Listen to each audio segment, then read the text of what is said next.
Underworld की बात करें तो दाऊद इब्राहिम को एग्जैक्टली अगर देखा जाए तो कि बहुत ही एक तो बहुत फैला हुआ सब्जेक्ट है अंडरवर्ल्ड। मतलब लोग आजकल मैं देखता हूँ कि काफ़ी सारे लोग पॉडकास्ट पे वीडियोस में कर देते हैं चीज़ें, लेकिन जेन्युइनली जो लोग काम कर रहे हैं और जिनको मैं जानता हूँ, जिनको मैंने देखा है, बहुत सीनियर जर्नलिस्ट हैं मुंबई के।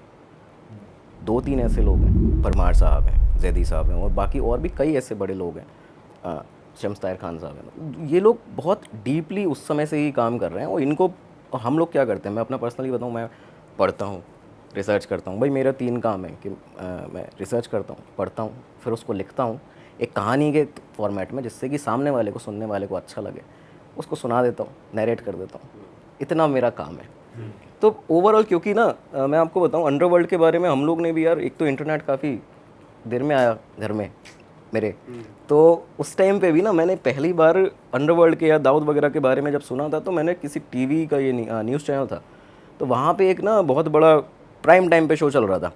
उसमें था कि, और बहुत ही उनका अच्छा खासा टीआरपी आया होगा उससे, वो शो था कि भाई दाऊद को फ़ोन किया और फ़ोन टैपिंग में जो सामने आया, तो उसमें उसकी कॉलर ट्यून, जो उसमें नए नए चलते थे लोग कॉलर ट्यून एकदम प्रोसेस करके लिखते थे, तो उसमें कॉलर ट्यून आ रही है कि मैं जो बोलूँ हाँ तो हाँ, मैं जो बोलूँ ना तो ना। अच्छा। ये उसकी कॉलर ट्यून आई उस नंबर पे, और वो बज रही है, फिर बाद में वो उसका एक हेलो करके आवाज़ आ रही है। उस टाइम से मुझे लगा, मैं कि यार ये बहुत ज़्यादा हीरो की तरह दिखा रहे हैं, कि मतलब न्यूज़ चैनल भी, अच्छा। No doubt Bollywood news channels ने सेंसेशनलाइज किया है इसको बहुत ज़्यादा। तो वो मेरे को उस टाइम से था, मैंने कहा कि यार देखना है इस चीज़ को कि आखिर ये मुंबई अंडरवर्ल्ड था क्या। उसके बाद जब इंटरनेट आया, हमने खंगालना शुरू किया चीज़ों को, रिसर्च करना शुरू की, चीज़ें करी, और बाद में फिर आगे जाके। बट बीइंग अ जर्नलिस्ट भी जैसे आप रहे ही हो, तो आपकी रिसर्च सिर्फ इंटरनेट बेस्ड रहती है या फिर आप और तह तक जाने के लिए क्या करते हो? कुछ जैसे मैंने आपको बताया कि जैसे बड़े बड़े जर्नलिस्ट हैं, इन लोगों के तो एकदम इंट्रैक्शंस हुए हैं। मतलब ये लोग मिले हैं, वो मुंबई में ही रहते थे, वो दौर भी वही था 60s 70s 80s 90s core time एकदम अंडरवर्ल्ड का, जब सबसे ज़्यादा हमने शूट आउट्स भी देखे मुंबई की सड़कों पे, ब्लड शेड भी देखा, एनकाउंटर स्पेशलिस्ट भी बड़े उस समय काफ़ी ज़्यादा, जिनके नाम पे 150-150 एनकाउंटर यार हमारे मुंबई पुलिस के, जो मतलब एकदम एनकाउंटर स्पेशलिस्ट थे, 150 एनकाउंटर, 100 एनकाउंटर। लेकिन वो टाइम था जब ये लोग लगातार मिल रहे थे, ये जो जर्नलिस्ट थे, तो इन लोगों ने ना बड़ा क्लोज से उस चीज़ को देखा है। मैं क्या करता हूँ कि मेरा रिसर्च रहता है प्रॉपर। आपका एक होता है इंटरनेट रिसर्च, ठीक है, एक होता है बेसिक इंटरनेट रिसर्च के आप गए, आपने कुछ फ्रंट पेजेस देखे। लेकिन आज के टाइम पे काफ़ी सारे पुराने जर्नलिस्ट की किताबें हैं, जिनकी किताबें आज आपको पीडीएफ फॉर्मेट में, वो पायरेसी वाले उसमें नहीं मिलेगा इंटरनेट पे। काफ़ी सारी ऐसी किताबें हैं। उसके अलावा आर्काइव्स होती हैं, कई सारे पुराने TUI टाइम्स ऑफ इंडिया, अभी का तो नहीं है ना, बहुत पुराना है, हिंदुस्तान टाइम्स, तो इन लोगों ने अपने आर्काइव्स बना दिए हैं काफ़ी सारे वहाँ से। और खैर और भी अलग प्रोसेस होते हैं, कुछ लोगों को बातचीत करके निकल आती हैं कुछ खबरें, तो वो सब चीज़ें रहती है। लेकिन हाँ, तो प्रॉपर रिसर्च करके ही कंटेंट मतलब निकाला जाता है यहाँ से, भाई और मिल जाता है। आपने जो डीपली रिसर्च करी है, तो सिंस अभी हम दाऊद की बात करने ही वाले हैं, आपकी डीप रिसर्च के हिसाब से मैं अब जानना चाहता हूँ, थोड़ा पहले चलते हैं। बिल्कुल। दाऊद की initial rivalries, how and when did Dawood actually became Dawood? Correct यार, दाऊद का ना काफ़ी सारी उसके साथ चीज़ें जुड़ी हैं। देखो सबसे पहला एक जो केस आता है सामने, वो आता है कि दाऊद एक्चुअली में, दाऊद बना कैसे। कुछ लोग बताते हैं कि इकबाल नतीक एक जर्नलिस्ट हुआ करते थे, अपना खुद का अखबार चलाते थे, राजदार के नाम से, वीकली था मुंबई में, उर्दू वीकली हुआ करता था वो, हर साप्ताहिक में, हर सप्ते में उसका आता था नया एडिशन। तो राजदार के मालिक हुआ करते थे, और वो उस समय पे ये 2 जो गैंग होते थे, जो सबसे पहला गैंग रहा पठान गैंग मुंबई का, करीम लाला जिसके फाउंडर हुआ करते थे, मतलब उन्हीं ने लीड किया उसको बाद में आगे जाके। तो वो जो थे इकबाल नतीक, वो उनके खिलाफ बहुत छापा करते थे वहाँ पे। दाऊद वाला ये जो गैंग था, जो बाद में कोंकणी गैंग और बाकी बाद में आगे जाके डी कंपनी बनी है, ये तो बहुत बाद में 90s में। लेकिन उस टाइम पे वो दाऊद का, क्योंकि दोनों के दोनों सेम एरिया से थे, इकबाल नतीक और दाऊद इब्राहिम रत्नागिरी से आते थे, इनके एंसेस्ट्रल जो आपके होम थे वो रत्नागिरी में थे, तो वहाँ से आते थे। और ये दाऊद उनकी तारीफ बहुत करता था कि भाई बंदे में दम है, अकेला दुबला पतला लड़का, पठान गैंग के लिए वो अच्छे खासे बड़े बड़े गैंगस्टर्स उनके खिलाफ लिख देता है, नाम सहित लिखते थे। तो ये जो चीज़ें थी ना, नाम सहित लिखना करना, तो इससे दाऊद इब्राहिम के काफ़ी नज़दीक थे इकबाल नतीक की इसी रिवेंज के चलते कि भैया हमारे खिलाफ लगातार छाप देता है। सईद बाटला और आपका एक और शख्स था आयूब लाला, पठान गैंग का, इन लोगों ने हत्या कर दी थी। ये जो रिवेंज था ना, इसके बाद इसका रिवेंज लेने के लिए दाऊद इब्राहिम पहली बार एक तरह से जो निखर के सामने आया कि भाई उसने सईद बाटला को भी मारा, और अयूब लाला को भी मारा। तो वहाँ से वो एक निकल के सामने आता है। उसके बाद ये करीबन 1977 की बात है, इकबाल नतीक का जब हत्या हुई। इसके बाद ये जो राइवलरी चलती गई कि भाई सबसे बड़े गैंग के साथ में, पठान गैंग जो सबसे बड़ा गैंग हुआ करता था उस टाइम पे ना मुंबई में, नागपाड़ा, मोहम्मद अली रोड, आपका डोंगरी, ये सारे इलाके में मतलब इन लोगों का चलता था। तो उनके साथ में भाई एक नया गैंग आया है, साबिर इब्राहिम कासकर का गैंग। साबिर इब्राहिम कासकर दाऊद का बड़ा भाई था, अच्छा। ठीक है।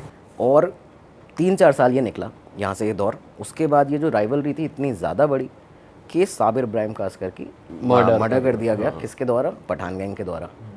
तो इसके बाद में फिर आपने जो एक मूवी देखी होगी shoot out at Wadala, Manya Surve का कैरेक्टर आता है उसमें, जॉन अब्राहम ने प्ले किया है। काफ़ी अच्छा कैरेक्टर है वो, लेकिन मूवी में अच्छा कैरेक्टर है, और दो रियल लाइफ में उतना ही खुखार और ख़तरनाक कैरेक्टर था वो।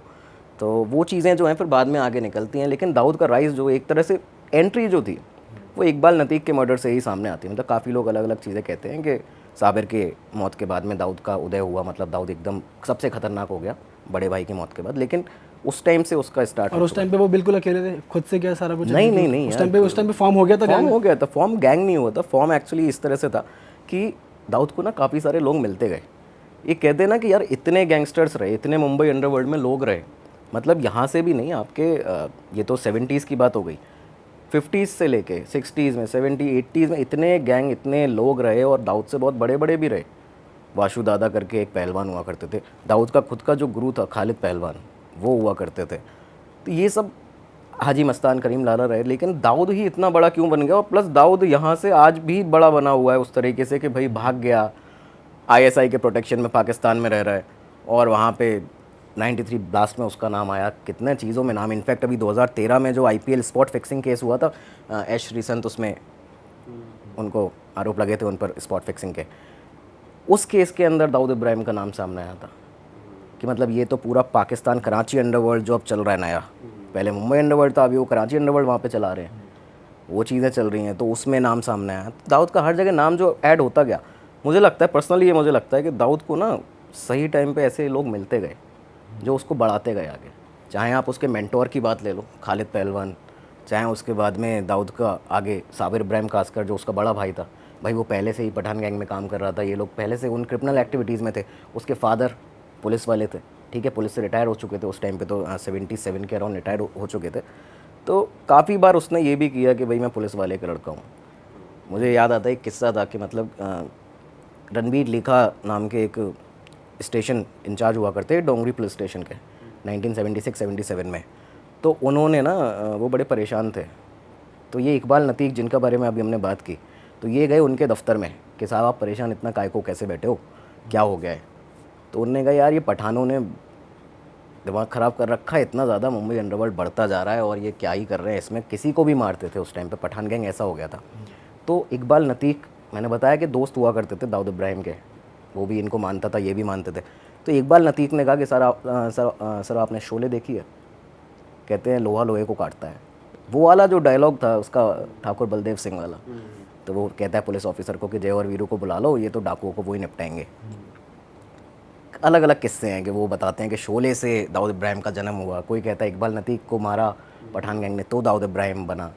तो वो खैर वहाँ से वो चीज़ आती है कि उन्होंने पहली बार जब रणबीर लेखा ने देखा दाऊद इब्राहिम को, तो ये जे हॉस्पिटल वाले रोड पे ना सड़क पे किसी को, एक मतलब दुबला पतला था उस समय और 20 साल की उम्र थी, लेकिन एक अच्छे खासे पठान लड़के को, वेल बिल्ट, उसको बुरी तरह मार रहा, मतलब उसके सिर से खून, मुंह से खून। उन्होंने जब देखा, रणबीर लिखा ने, वो अपनी पेट्रोलिंग पे थे, उन्होंने देखा करा कि भाई कौन है, नाम पूछा, कहता दाऊद इब्राहिम कासकर और मैं पुलिस वाले का लड़का हूँ। तो वो पुलिस वाले का नाम यूज़ करना हर बार, अपने पिता का वो चीज़ें करना, ये चीज़ें उसने आगे भी कई बार की है। तो मुझे लगता है हर जगह ना उसको कहीं ना कहीं लोग मिलते गए। अरे वाह, आपने ये वीडियो यहाँ तक देख ली भाई, तुमने हमारी मेहनत सफल कर दिया, तुम ही लोग हो असली रियल हिट। और अगर आपको बहुत मज़ा आ रहा है ऐसी क्लिप्स में, ऐसी वीडियोस में, तो फटाफट जाइए प्लेलिस्ट पे बिंज वॉच कीजिए और सारी वीडियोस देख डालो और मौज काटो। That is it. हम मिलेंगे नए पॉडकास्ट में, नए क्लिप में। Till then bye bye, see you, take care, do subscribe.